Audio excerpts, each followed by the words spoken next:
Coat है, no academic degree can get you success in stock market.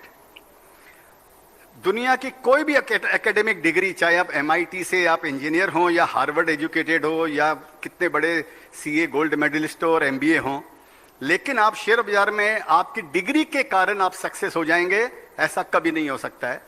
इसका reason, practical reason मैं आपको ये बताता हूं कि अगर आप हार्वर्ड से पढ़ के आए हुए अगर हों और मैं आपको बोलूं कि आप प्लेन चलाओ, तो आप प्लेन चला सकते हैं क्या? नहीं चला सकते हैं। आप गाड़ी भी नहीं चला सकते हैं, तो उसके लिए आपको ड्राइविंग सीखनी पड़ेगी। आप स्विमिंग भी नहीं कर सकते हैं, उसके लिए आपको स्विमिंग सीखनी पड़ेगी। इसी बोलकर मैंने ये बोला कि एकेडमिक डिग्री को कभी भी इस बात को मत समझिए कि आपके पास में लाइसेंस है शेयर बाजार में सक्सेस होने का, वो लाइसेंस नहीं है। मैंने ऐसे ऐसे लोगों को देखा है जो जितने ज्यादा पढ़े लिखे होते हैं, और मेनली जो चार्टर्ड अकाउंटेंट और MBA जो पढ़ के आते हैं, उनके मन में बहुत बड़ा कॉन्फिडेंस रहता है कि शेयर बाजार उनकी मुट्ठी के अंदर में है और वो इसको इस तरह से जीत लेंगे। उन आदमियों को मैंने यहाँ पर बहुत बुरी तरह फेल होते हुए देखा है, उन लोगों को। तो ये बात आप समझिए, शेयर बाजार में अपना करियर चालू करने के पहले आप शेयर बाजार को पढ़िए। आपको आपकी जो पढ़ाई है वो बहुत काम आने वाली है। आपको एनालिटिक, आप उसको अच्छी तरह समझ सकते हैं किसी भी बात को अगर आप पढ़े लिखे हैं तो। लेकिन शेयर बाजार को जीतने के लिए आपको शेयर बाजार की निटी ग्रिटी समझना पड़ेगा, शेयर बाजार की पढ़ाई पढ़ना पड़ेगा। जैसे प्लेन उड़ाने के लिए आपको इंजीनियरिंग करनी पड़ती है, एरोनॉटिक इंजीनियरिंग, या जो भी उसका कोर्स है, लॉ करने के लिए आपको लॉ पढ़ना पड़ता है, लॉयर बनने के लिए, चार्टर्ड अकाउंटेंट बनने के लिए अकाउंटेंसी पढ़नी पड़ती है। उसी तरह शेयर बाजार को पढ़ना जरूरी है। लोग ये बात को समझते नहीं है। मेरे को लगता है 100 में से 101 आदमी ये बात नहीं समझते हैं कि शेयर बाजार को पढ़ के आपको काम करना चाहिए। सब सोचते हैं कि आप अपना 12 क्लास पढ़ के आ गए, 10 क्लास पढ़ के आ गए, कल से आप चालू कर दिया और आपको सक्सेस मिल जाएगी। वो जुआ है, आप ये समझ कर चलिए, वो जुआ है। वो शेयर बाजार नहीं है, वो इन्वेस्टमेंट नहीं है, वो जुआ है।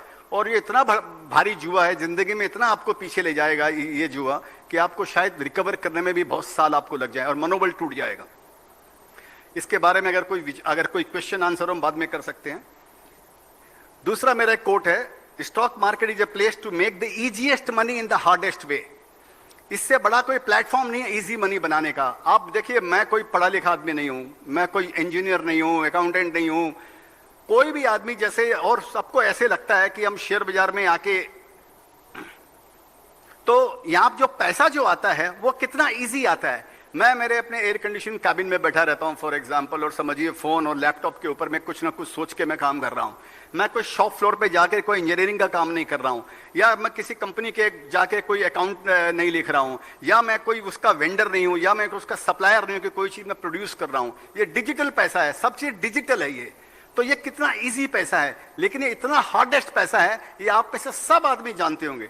जो भी यहां पर शेयर बाजार में अगर 1 साल लगाया है, और जो मेनली जिस आदमी ने 21 और 22 2021 और 2022 देखा है, उसको मालूम पड़ गया होगा यहां पर पैसा कमाना कितना मुश्किल है। ये दुनिया का सबसे खतरनाक तरीके से, सबसे रिस्की तरीके से पैसा कमाने का प्लेटफॉर्म है।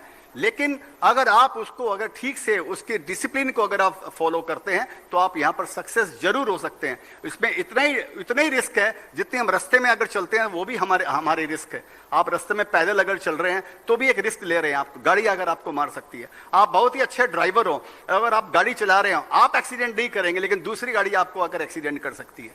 तो इस तरह का ये समझ कर चलिए, यहां पर इजी बोलकर कुछ नहीं है। यहां पे इसके लिए आपको बलिदान देना पड़ेगा। जैसे बोलते हैं मरने के लिए स्वर्ग जाना जरूरी है, तो वैसे ही यहां पे इसको इजी मत समझिए। यहां पे ये डिफिकल्ट है लेकिन पॉसिबल है। तीसरा कोट है मेरा, your mental capacity is more important than your financial capacity. जैसे मैंने बताया, डिजिटल पैसा है यहां पे, मैं कोई फिजिकल लेबर नहीं कर रहा हूं मैं यहां पर, खाली मेंटल, माइंड का खाली है पैसा। ये पूरा माइंड का गेम। आप माइंड से क्या समझते हैं। हम तो कोर्स जब जो आपने जिस क्लास में आपने पढ़ा, उस एक क्लास में 50 बच्चे होंगे, 4 सेक्शन होंगे, 200 बच्चे होंगे, 20 साल में 50,000 बच्चे निकलेंगे उस क्लास से। लेकिन हर बच्चा उस बात का अलग अलग अर्थ समझता है। जो उसको सेम सिलेबस पढ़ाया जाता है उसका सब वो अलग अलग अर्थ निकालता है, अलग अलग पजल बनाते हैं। जैसे अल्फाबेट्स के अलग अलग पजल बनते हैं, उसी तरह शेयर बाजार का भी है। तो यहां पर सबसे बड़ा जो काम है वो मेंटल का है। तो यहां माइंड का गेम है ये। तो ये mental capacity is more important. जैसे अभी कोई बात कर रहे थे, रिस्क की बात हो रही थी, अभी कोई बार मेरे को ऐसे ही पूछ रहा था। तो मतलब रिस्क अगर नहीं लोगे तो यहां पर शेयर बाजार में कोई काम ही नहीं है। जो आदमी रिस्क नहीं ले सकता है उसका शेयर बाजार में कोई काम नहीं है उसका। तो अपने मेंटल के, और मेरा बोलने का मतलब ये है कि फाइनेंशियल कैपेसिटी के ऊपर अगर कोई आदमी यहां पर काम कर रहा है, जो अगर आदमी ये सोच के शेयर बाजार में आया कि उसके पास में 5 लाख रुपया है और वो शेयर बाजार को जीत लेगा, उसका 5 लाख रुपया जीरो हो जाएगा। आप ये मैं लिख कर आपको दे सकता हूं। एक मेरा कोट ये भी है कि if money is the only skill you have in stock market you will soon go broke. अगर money is the only skill in stock market, money skill नहीं है, मनी यहां पर सप्लीमेंट्री है। उसके पहले आपको अपना मेंटल कैपेसिटी कि आप ये रिस्क ले सकते हैं क्या। आप अगर कोई काम करते हैं तो रातों की नींद आपकी खराब तो नहीं हो रही है ना, घर में आप झगड़ा तो नहीं कर रहे हैं ना। अगर आपका शेयर घट जाता है तो अगर आप अपने भाई बहन से, माँ बाप से झगड़ा तो नहीं कर रहे हैं ना। ये सब चीजें बहुत जरूरी है यहाँ पे, वो मेंटल कैपेसिटी। और कितना काम आप कर सकते हैं, समझिए आपके पास में 100 रुपया लगाने के इन्वेस्टमेंट करने के लिए है, तो क्या आप एक शेयर में अगर 1-1 रुपया अगर लगाएंगे और 100 शेयर अगर आपने इकट्ठे कर लिए तो आप जिंदगी में कभी वेल्थ नहीं बना पाएंगे। आप पैसा कमा सकते हैं रिटर्न वाइज, लेकिन बड़ी वेल्थ शेयर बाजार में क्रिएट नहीं होगी। और हर आदमी जो शेयर बाजार में आता है वही सपना लेकर आता है। तो इसके लिए आपकी मेंटल कैपेसिटी यहां पर बहुत जरूरी है। फाइनेंशियल फिर भी 1 मिनट के लिए आप बैग बोरो स्टील आप कर सकते हैं, मैं रिकमेंड नहीं करता हूं, लेकिन फिर भी, लेकिन जो मेंटल कैपेसिटी है वो आपको खुद ही अपनी बढ़ानी पड़ेगी, खुद ही उसको मजबूत करना पड़ेगा। एक दूसरा कोट मेरा एक और है कि KYS is more important than KYC। तो KYS mean know yourself, know yourself is more important than KYC, know your client, जो हम फॉर्म फिलअप करते हैं। ये पहले वाले कोर्स से रिलेटेड ही है कि आप सबसे पहले अपने आप को समझने की चेष्टा करो कि आप इस बिजनेस के लायक हो कि नहीं हो। इसको सबसे पहले तो आप ये समझिए कि ये धंधा है, ये बिजनेस है, ये व्यापार नहीं है। लोग इसको जुए का अड्डा समझते हैं, लोग समझते हैं कि कोई मशीन है कि जितने यहां पर हम रातों रात करोड़पति बन सकते हैं।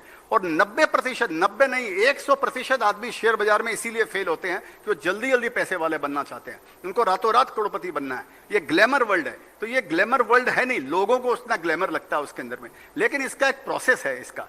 तो इस बोलकर सबसे पहले नो योर सेल्फ समझिए कि आपके अंदर में करेज है कि नहीं है, नॉलेज है कि नहीं है, और पेशेंस है कि नहीं है। यहां पर पेशेंस सबसे बड़ा, यहां पर जो सबसे बड़ा इंपॉर्टेंट चीज है शेयर बाजार में 3, knowledge, courage and patience. Knowledge to identify a good script. एक मेरा कोट है, मैंने बताया पहले भी कई जगह कि जैसे हम बात करते हैं large cap, mid cap, small cap, 3 तरह के कैप होते हैं। मैंने एक कैप उसके अंदर में जोड़ा, मतलब 4 कैप होते हैं। वो चौथा कैप है भंगार कैप। और ये जितनी भी कंपनियां लिस्टेड है, 5500 जो कंपनियां लिस्टेड है, समझिए 5500 कंपनियां लिस्टेड है, उसमें से 5000 कंपनियां जो भंगार कैप की कैटेगरी के अंदर में आती है। और जो स्मॉल इन्वेस्टर है, छोटे इन्वेस्टर है, जो समझते नहीं है, वो जाकर सबसे पहले भंगार कैप का ही सौदा करते हैं। जो मैंने गाने में भी लिखा है कि पेनी स्टॉक हटाया, म्यूचुअल फंड में लगाया। म्यूचुअल फंड सबसे सही है आप लोगों के, जिस आदमी को खेलना नहीं आता हो। अगर आपको गाड़ी चलानी नहीं आती हो तो आप क्या अपनी गाड़ी चलाएंगे क्या? आप गाड़ी चलाएंगे तो पापा की गाड़ी को भी फोड़ देंगे और अपने घुटने भी तोड़ेंगे, आप अपनी भी लाइफ आप डेंजर में रखेंगे। तो आप क्या करेंगे? आप एक ड्राइवर रखेंगे अगर आपको गाड़ी चलानी है। वही काम म्यूचुअल फंड का है कि म्यूचुअल फंड का जो मैनेजर है, जो म्यूचुअल फंड मैनेजर है, उसको एक एक्सपीरियंस है, 25, 30, 35 साल का एक्सपीरियंस है। उसके नीचे टीम होगी, 3, 4, 5 आदमी होगी, सबको मिलाकर 100-150 साल का एक्सपीरियंस है। उसके बावजूद भी वो आदमी रॉन्ग होता है। आप समझिए हम क्या कर सकते हैं? नए आदमी कैसे सक्सेस हो सकता है? इम्पॉसिबल है यहाँ पर नए आदमी का सक्सेस होना। टाइम बिताना पड़ेगा यहाँ पे, गिरना पड़ेगा यहाँ पे। when you are right you learn, when you are wrong you learn, and we only learn when we are wrong। तो ये एक प्रोसेस है, ये 5 साल 10 साल का प्रोसेस है। आप ग्लैमर वर्ल्ड में मत रहिए कि यहाँ पर आएंगे और आपको पैसा आपको मिल जाएगा, इम्पॉसिबल है। ये ऐसा मत सोचिए, इसके प्रोसेस को फॉलो कीजिए, फंडामेंटल स्टडी कीजिए, शेयर बाजार का क्यों गिरता है, क्यों बढ़ता है, क्यों साइडवेज होता है, उसको समझिए। क्या क्या चीजें जो शेयर बाजार को इफेक्ट करती है उसको समझिए। आप खाली अगर आप ये सोचें कि जैसे 2 तरह से लोग यहाँ पर, 2 तरह का ज्ञान है यहाँ पे, एक तो है इंटरनल और एक एक्सटर्नल। इंटरनल मतलब समझिए आप बैलेंस शीट बहुत अच्छी तरह पढ़ सकते हैं, आप किसी कंपनी को एनुअल रिपोर्ट देखेंगे आपको एक आइडिया लग जाएगी। या आप बहुत बढ़िया इकोनॉमिस्ट तो यहाँ पर फेल होते हैं शेयर बाजार के अंदर। मैंने किसी इकोनॉमिस्ट को शेयर बाजार में करोड़पति होते हुए नहीं देखा। पहला बात, माता जी माफ कीजिएगा, मैं इकोनॉमिस्ट क्योंकि वो इकोनॉमिक अपनी जगह है, ये धंधा जो अपनी जगह है। तो ये आप इसको समझ कर चलिए, ठीक है। अभी दूसरा एक पॉइंट मेरा और है कि invest A part of your savings, save first. सबसे पहले जिंदगी में शेयर बाजार में आपको पैसा लगाना है तो उसके पहले सेविंग्स तो होना जरूरी है। मैं IIM अहमदाबाद में गया, एक लड़का मेरे पास में आया और बोलता है कि मेरे पिताजी रिटायर हो गए हैं, उनका पेंशन का कुछ रुपया है, 5 लाख 7 लाख क्या, वो शेयर बाजार में डालना चाहता हूँ। मैंने उसका हाथ पकड़ कर बोला कि तू कसम खा ले, काम करना नहीं। जो बेचारे पिताजी ने 50 साल में जो इकट्ठा किया है वो 2 मिनट के अंदर में उड़ा देगा यहाँ पे। तो आप ये समझिए कि ये अपनी सेविंग्स का अगर आप म्यूचुअल फंड के थ्रू शुरू कर रहे हैं, तब ये सारे ज्ञान की आपको जरूरत नहीं है। तब आपको खाली इतनी सी बातें सीखनी है कि करेज एंड पेशेंस। मैं बात कर रहा हूं डायरेक्ट इन्वेस्टिंग की। अगर आपको डायरेक्ट इन्वेस्टिंग करनी है तो आपको इन सब प्रोसेस से आपको जाना पड़ेगा। तो सबसे पहले मेरे पास कई लोग आते हैं और बोलते हैं कि भाई मैं पैसा कैसे लाऊं, जो इनिशियल कैपिटल है वो मैं कैसे लाऊं। उसके लिए मेरे को ट्रेडिंग करने का, सबसे पहले उसके लिए उसको सट्टा करने का, उसके लिए उसको पहले फ्यूचर करने का, उसके बाद में पैसा आएगा तब वो सोचता है कि मैं उसके अंदर में शेयर बाजार में लगाऊंगा। इसकी क्या गारंटी है? आप लोगों में कई आदमी ये सोचते होंगे कि ट्रेडिंग से पैसा आएगा फिर मैं इन्वेस्टमेंट में पैसा लगाऊंगा। जरा प्लीज जरा हाथ उठाइए जो ऐसा सोचते हैं कि शर्म मत करो। एक ही आदमी उठाया, हाँ अभी 4, 5, 10, 15, हाँ 20, 25 हो गए, ठीक। अब 40 आदमियों ने शर्म से हाथ नहीं उठाया। तो सब यहाँ पर ऐसा ही सोचते हैं कि हाँ भाई मैं तो आप 2 तरीके से शेयर बाजार के अंदर में पैसा कमाया जा सकता है, पैसा बचाया जा सकता है, कैपिटल की जिसको हम बात करें। देखिए कैपिटल बचाने का 2 तरीका है। Either you can live a lavish young age और you can live a lavish old age. आपको ये अपने खुद के पैसे, पापा का पैसे की बात नहीं कर रहा हूं। आपको ये सोचिए कि आपको यंग एज में लैविश होना है या ओल्ड एज के अंदर में लैविश होना है। ये आप पहले ये अपने डिसाइड कर लीजिए। आपको ये समझने का है कि सेविंग 2 तरीके से जैसे मतलब आप पैसा कमा सकते हैं। क्या तो आप ट्रेडिंग का रास्ता चुनिए कि आपको फ्यूचर ऑप्शन करना है, उसमें पैसा कमाना है और फिर आपको इन्वेस्टर बनना है। इसके अंदर में 1% आदमी सक्सेसफुल होता है, 99% अल्टीमेटली उसी मृग तृष्णा में लगे रहते हैं और वो अल्टीमेटली वो पैसा भी खो देते हैं, फिर कोई दूसरा रास्ता निकालते हैं।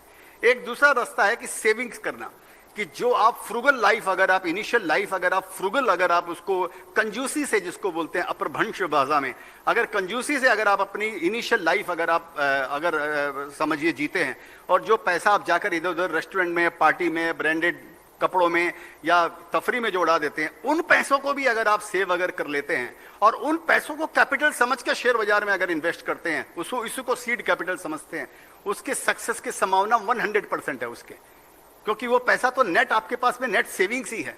लेकिन लोग इस सिंपल गणित को नहीं समझते। इसी बोलकर मैंने कई जगह मैंने बोला है कि investing is very simple but not easy. Success होना शेयर बाजार में सिंपल है लेकिन इजी नहीं है। इजी इसके लिए नहीं है कि हम लोग उस डिसिप्लिन पर चलना नहीं चाहते हैं, क्योंकि उसकी शुरुआत वहां से होती है कि मेरे को जल्दी से पैसा कमाने का है।